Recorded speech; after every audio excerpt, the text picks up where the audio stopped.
This week's blog post is the second in my series on Naumkeag. For more on Naumkeag, see the first post in this series.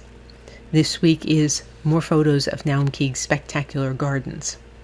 Gardeners and landscape architects always impress me because they can think in the fourth dimension, not just how certain plants look now, but how they'll look months or years from now. A linden alley, like this one, suggests the designer was thinking far into the future. Incidentally, Brook Green Gardens in South Carolina has two spectacular alleys. One is of live oaks and one is of magnolias. The sculpture of Diana in the picture on the right is the focal point at the end of the linden alley. And here we have a walk through the woods, the well-controlled, precisely maintained woods.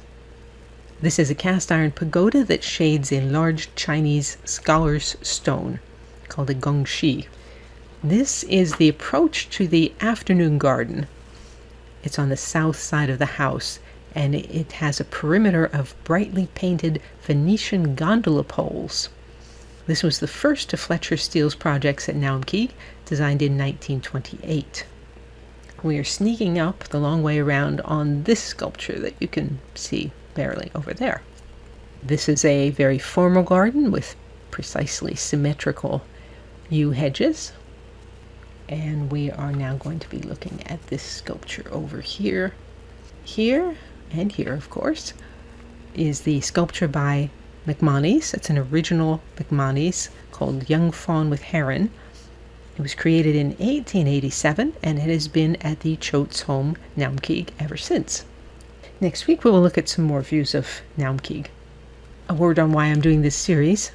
Back in the summer of 2020, when most museums were still in lockdown or requiring masks, my husband and I discovered the pleasures of spending time in elaborate, exquisitely planned gardens.